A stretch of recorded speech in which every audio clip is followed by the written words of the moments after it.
శ్రీ గురుభ్యో నమః. శ్రీ గణేశాయ నమః. ప్రేక్షకులందరికీ శుభోదయం.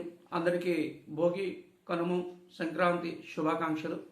ముందుగా నుదుటికి బొట్టు పెట్టుకోవడం విధానం, బొట్టు ఎందుకు పెట్టుకోవాలి అనే విషయం మనం తెలుసుకుందాం. ఈరోజు ప్రధానంగా ఏ వేలితో బొట్టును పెట్టుకుంటే ఆయుష్, సంపద వస్తుందని చాలామంది అడిగారు.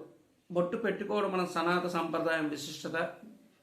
అయితే బొట్టు పెట్టుకున్న వాళ్ళు మోహం తేజవంతుగా చక్కని కళ్ళతో కనిపిస్తుంది. బొట్టు లేని వారు ముఖాన్ని చూడకూడదు అని సాంప్రదాయాలు పాటించి చాలామంది చెప్తున్నారు. ముఖ్యంగా మహిళలకు నుదుటి బొట్టు లేకుండా అరిష్టంగా భావించవచ్చు. నేటికి ముఖ్యంగా వివాహితులైన స్త్రీలు బొట్టు లేకుండా ఉంటే అది ఏమాత్రం మంచిది కాదని శాస్త్రం చెప్తుంది. అయితే బొట్టు పెట్టుకోవడం వెనుక కారణాలు ఏమిటి?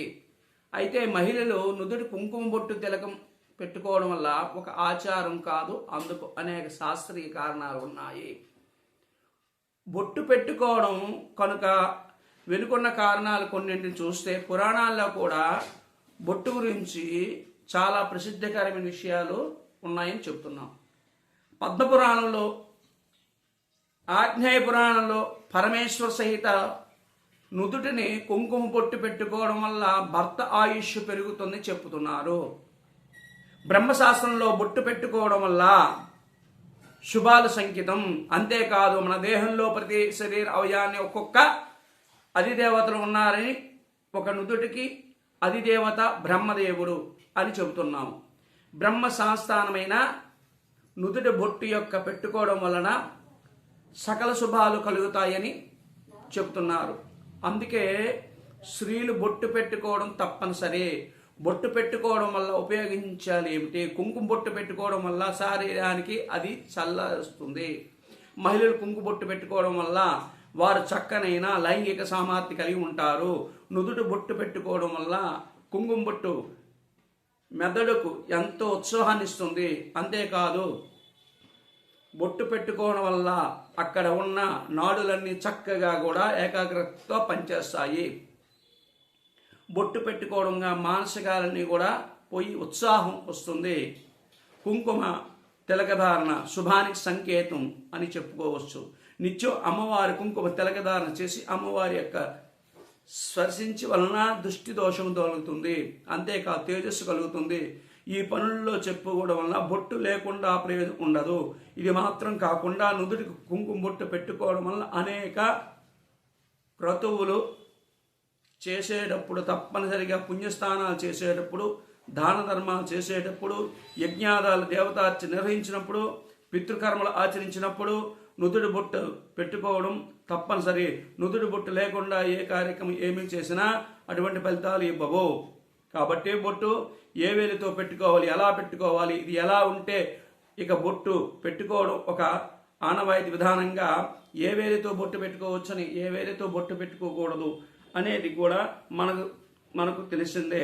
అయితే కుంకుమ బొట్టు పెట్టుకోవడం వల్ల మధ్యవేలుతో పెట్టుకోవడం వల్ల, ఇతరులు బొట్టు పెట్టాలంటే చూపుడు వేలుతో పెట్టుకోవాలి.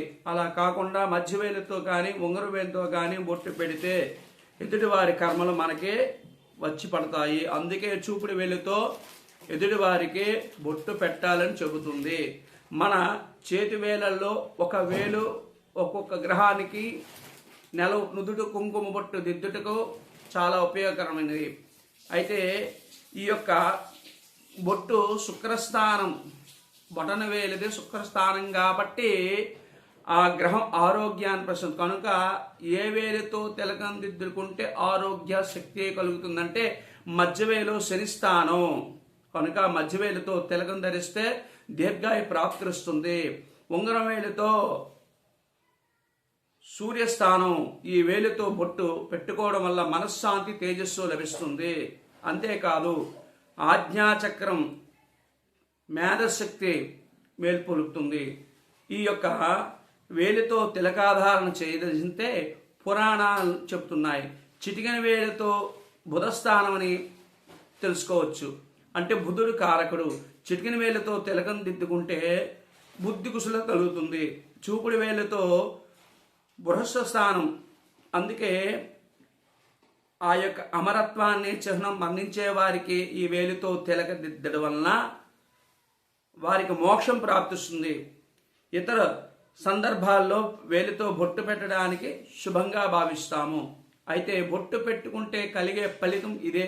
ఇక దేవతలు ప్రతిమల్లో ఫోటోలో బొట్టు పెట్టేటప్పుడు ఉంగరవేలితో బొట్టు గంధం వంటిది పెట్టాలి. పొరపాటున కూడా మధ్యవేలితో పెట్టకూడదు. మధ్యవేలితో మనం పెట్టుకోవాలి. ఆయుష్ సంపద 2 వస్తాయి చెబుతున్నారు. ఇక బొటన వేలితో బొట్టు పెట్టుకుంటే షష్ఠి పుష్టి అన్నీ కూడా కలుగుతాయి. మొత్తంగా మహిళలు బొట్టు పెట్టుకోవడం మహిళలకు మాత్రమే కాదు, పురుషులు కూడా బొట్టు పెట్టుకోవడం వల్ల ఎంతో మంచిదని శాస్త్ర పురాణాలు చెప్తున్నాయి. కాబట్టి అందరూ కూడా ఈ వీడియోని ఆలకించండి, అందరూ కూడా షేర్ చేయండి, అందరూ లైక్ చేయండి, కామెంట్ చేయండి. ఇంకా మరిన్ని వీడియోలు మీ ముందుకు వస్తారు. మీ రవి శర్మ. అందరికీ కూడా శుభోదయం.